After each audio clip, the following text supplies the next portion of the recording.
NTPC Medipalli సెంటర్లో ఉన్న Durga wines permit room లో ఫర్నిచర్ ను మద్యం మత్తులో ఓ మందుబాబు తగలబెట్టాడు. ఈ ఘటన నిన్న అర్ధరాత్రి జరిగింది.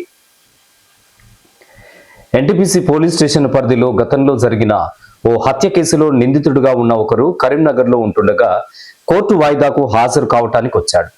నిన్న సాయంత్రం దుర్గా వైన్స్ పర్మిట్ రూమ్ లో మద్యం సేవించాడు.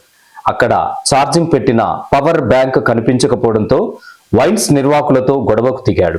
అతన్ని వైన్స్ నిర్వాహకులు బెదిరించి అక్కడి నుంచి వెళ్ళగొట్టారు. దీన్ని మనసులో పెట్టుకుని సదరు వ్యక్తి నిన్న అర్ధరాత్రి వెనక వైపు నుంచి వైన్స్ పై అంతస్తులో ఉన్న పర్మిట్ రూమ్ కు చేరుకున్నాడు. దర్జాగా అందులోని టేబుళ్లను, బెంచీలను, ఖాళీ బాటిల్స్ ను, ఖాళీ సంచులను కుప్పగా చేసి కాపీగా నిప్పంటించాడు. తగలబడుతున్నాయని నిర్ధారించుకున్న ఇతడు దర్జాగా బయటకు వెళ్లిపోయాడు. ఈ మంటలను చుట్టుపక్కల వారు చూసి ఫైర్ ఇంజన్ కు సమాచారం ఇవ్వడంతో మంటలను ఆర్పివేశారు. అప్పటికే మొత్తం తగలబడిపోయాయి. ఈ నష్టం సుమారుగా 2 లక్షల రూపాయల వరకు ఉంటుందని వైన్స్ యాజమాన్లు తెలిపారు. కాగా ఎన్టీపీసీ పోలీసులు రంగప్రవేశం చేశారు, కేసు నమోదు చేశారు, అధికారికంగా వెల్లడి చేయాల్సి ఉంది.